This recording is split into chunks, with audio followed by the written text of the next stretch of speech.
자, 오늘은 짤투뷰입니다. 안녕하세요. 저는 정의당 유성구을 국회의원 후보 김윤규입니다.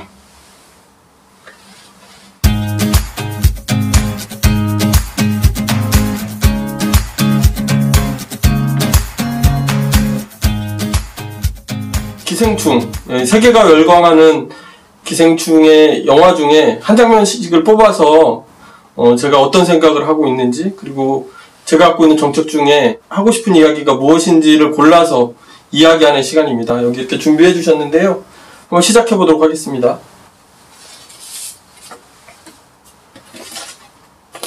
예, 첫 번째 카드로 이거 뽑았습니다. 어두워서 잘 보이시는지 모르겠습니다. 지하 벙커에서 살고 있던 그 부부들하고 이 주인공 가족이 맞닥뜨리는 그 장면이잖아요. 가정부는 기태씨 가족들의 공작에 의해서 해고된 그분인 거 기억나시죠? 이 가정부 부부와 기태씨 가족의 공통점이 있습니다. 알고 계신지 모르겠는데요. 대만 카스테라, 한때 굉장히 유행했었잖아요. 요걸 하다가 망했습니다. 기태씨는 그 앞에 치킨집도 했었죠. 우리나라 자영업이 굉장히 어렵잖아요. 요즘 코로나 때문에 더 어렵기도 하지만 일단은 OECD의 평균에 비해서 2배 정도 자영업 하시는 분들이 더 많습니다. 자영업이 많다는 것은 노동시장이 불안하다라고 하는 것을 또 반증하는 일인데, 또 하나 있습니다. 우리나라가 자영업을 준비하는 기간이 세계에서 가장 짧은 편에 속한답니다. 딱 4개월 준비해서 자영업 시장에 뛰어든다는데요. 그렇기 때문에 대만 카스테라, 치킨, 요즘에는 커피숍, 프랜차이즈들 있잖아요. 재료도 공급해주고 기술도 공급해주고 그 대신에 빨리 창업할 수 있는 이런 종류를 찾아 들어가는 거죠. 근데 너무 많이 프랜차이즈점이 너무 많이 진출한다던가 아니면 유행이 지나가던가 이렇게 되면 사실 이게 유지하기 힘들게 되는 그런 사태가 벌어질 수 있습니다. 아주 심각한 문제 중에 하나죠. 더더군다나 퇴직금이나 갖고 있는 재산을 전부 다 투자하기 때문에 망한다라고 하는 것은, 자영업이 잘못된다고 하는 것은 사실 그 가정 전체에 삶에 아주 큰 영향을 미치게 되기 때문에 아주 심각한 문제라고 할 수 있습니다. 근데 우리 사회가 패자부활전이 굉장히 힘든 사회입니다. 그렇기 때문에 정의당은 사회임금 300만 원을 주장하고 있는데요. 사회임금은 주거, 의료, 교육 같이 우리 삶에 꼭 필요한 부분들을 사회적으로 책임지게 하는 거죠. 그렇기 때문에 급속하게 직장이나 일을 변경할 필요도 약간 줄어드는 거고요. 실패한다 하더라도 기본적인 삶은 유지되기 때문에 안전하게, 그리고 시간을 좀 가지고 다시 재기할 수 있는 기반을 마련할 수 있습니다. 그래서 사회임금 300만 원 꼭 실현돼야 됩니다. 혹시 후보님 대만 카스테라 좋아하시나요? 먹어봤어요. 예, 근데 카스테라는 제가 별로 안 좋아해요. 혹시 후보님이 생각해도 이건 정말 획기적이었다 하는 사업 아이템 혹시 있으셨나요? 제가 획기적인 아이템이 하나 있었죠. 술집과 공연장을 결합시킨 호프집을 제가 했었거든요. 2년 만에 망했습니다. 그래서 주말이면 락밴드들이 와서 공연도 하고 어린이들 인형극 공연도 하고 막 이렇게 했었거든요. 그래서 남은 건 대전에 락밴드 하는 분들과의 2년만 남았습니다. 자, 이제 두 번째 장면을 한번 뽑아보겠습니다. 요거 기억나시죠? 기정이하고 기우하고 핸드폰 요금을 못 낸 거죠. 그래서 카톡도 확인을 못 해가지고 막 여기저기 찾아다니다가 여기가 화장실, 그나마 이 집이 반지하잖아요. 그나마 지상하고 맞닿아 있는 여기 와서 와이파이를 찾아낸 거죠. 와이파이가 중요합니다. 오래전에 한 10년 전에 저희 노회찬 전 대표님께서 무상 와이파이 공약을 대한민국에서 첫 번째로 냈었는데, 와이파이라고 하는 서비스도 그렇지만 우리 사회 환경이 변하면서 정부가 아주 기본권의 하나로 바뀌었잖아요. 그래서 기본권을 보장한다는 측면에서 무상 와이파이를 낸 겁니다. 그보다 더 중요한 것은 사실은 사람이 반지하에 안 살고 지상에 올라가서 살면 와이파이를 그렇게 찾고 다니지 않아도 되지 않습니까? 근데 반지하에 너무 많이 사는 거예요, 사람들이. 대전에 가구 수가 60만 가구 정도가 되거든요. 근데 주택은 이미 61만 이상이 이제 보급이 됐어요. 그래서 100%가 넘었죠. 넘었는데 집 없는 사람들이 굉장히 많죠. 절반 이상은 아직도 집이 없는 상태에 있고요. 주거 취약계층을 위해서 영구임대 아파트 분양을 하잖아요. 대전은 10,000호 정도가 좀 넘습니다. 근데 이게 질이 너무 떨어지는 거예요.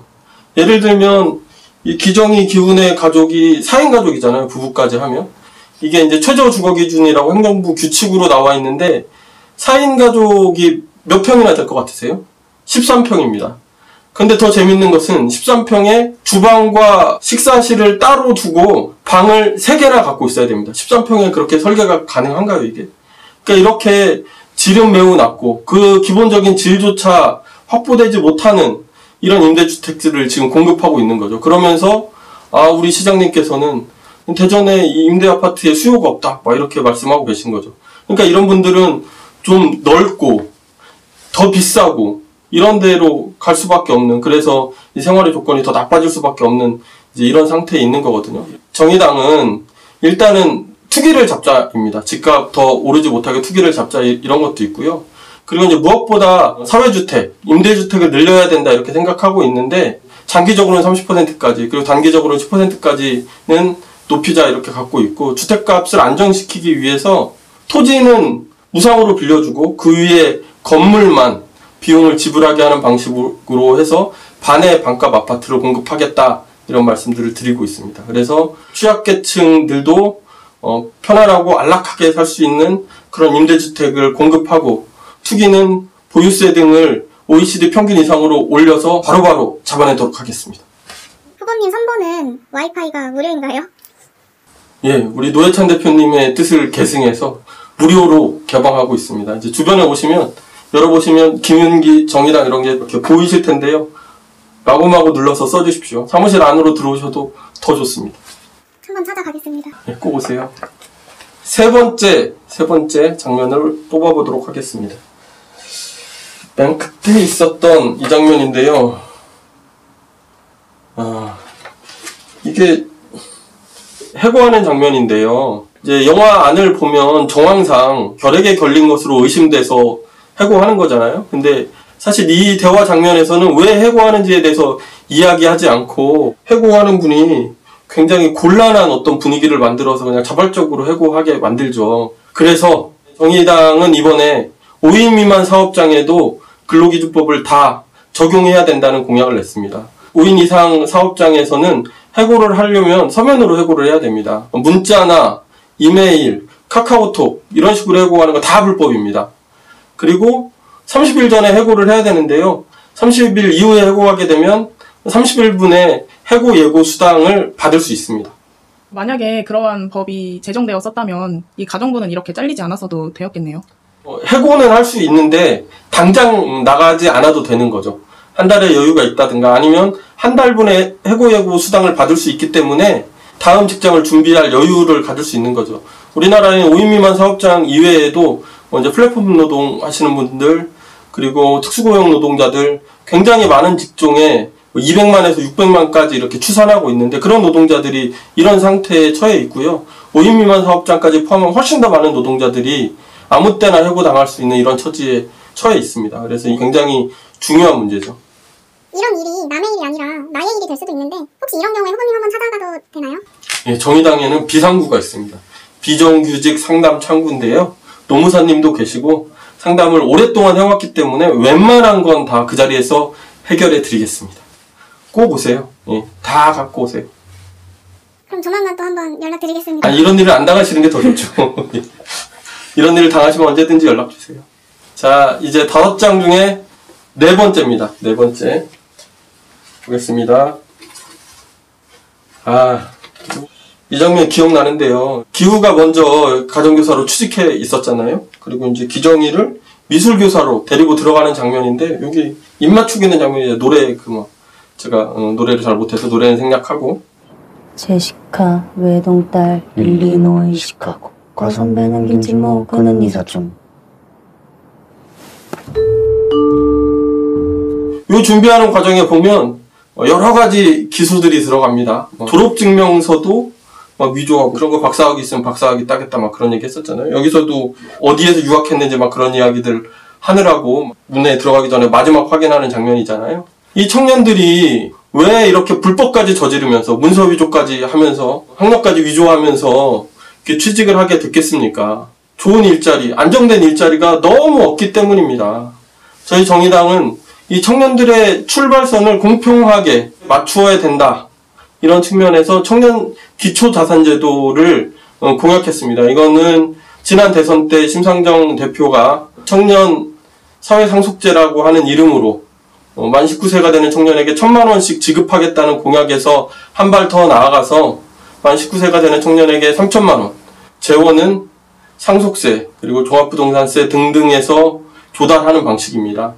부모 찬스가 아니라 사회 찬스로, 사회가 우리 청년들의 출발선에 종잣돈 이만큼 정도는 마련해 주어야 학교에 가지 않고 사회로 진출을 하든 그래도 좀 디딤돌이 되지 않겠나 하는, 디딤돌을 사회가 만들어주자, 이런 취지로 되어 있습니다.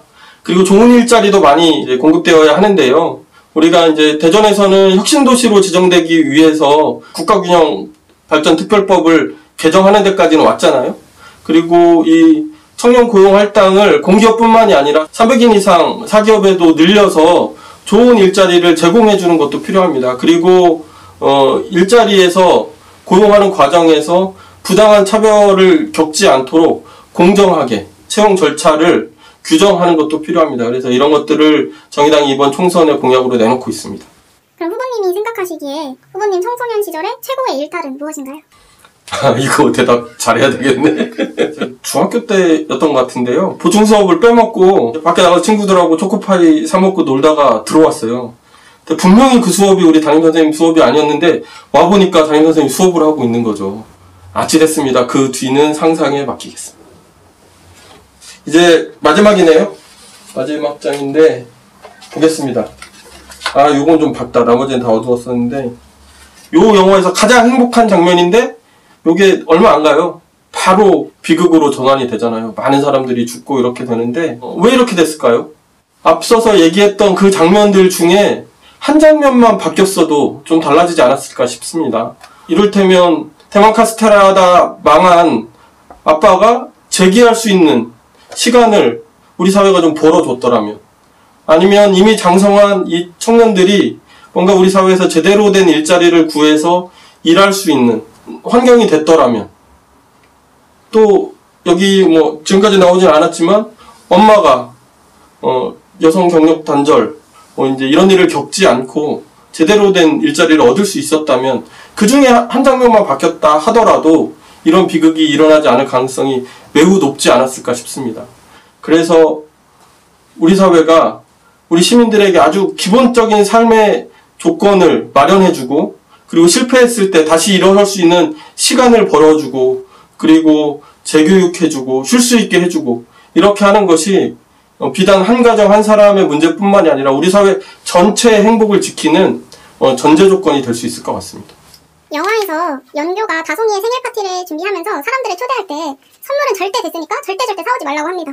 그럼 만약 후보님이라면 선물을 사가시겠습니까? 아니면 그냥 가시겠습니까?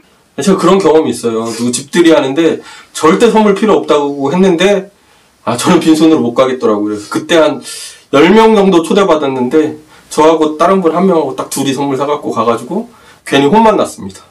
말 안 듣는다고. 그래서 저는 앞으로 안 사가겠습니다. 마지막 질문을 좀 진지하게 드릴 텐데요. 후보님이 바라는 나라는 어떤 모습인가요? 한 문장으로 말씀해주세요. 누구나 지켜주는 사회, 시민을 지켜주는 정부, 이게 제가 만들고 싶은 나라이고 정부입니다. 오늘 이제 우리가 세계적으로 주목받는 영화 기생충을 보면서 얘기들을 나눴는데요. 여기 5장 있습니다. 사실 이 장면 중에 어느 한 부분만 좀 바뀌었어도 이게 이렇게 비극적으로 끝나지 않을 수 있었지 않습니까? 기생충은 비극으로 끝났지만 우리 대한민국은 이 질문들을 잘 풀어서 누구나 행복한 그런 나라로 함께 갔으면 좋겠습니다. 정의당과 김용기도 함께 노력하겠습니다. 시민 여러분, 다음에 또 만나겠습니다. 또 만나요.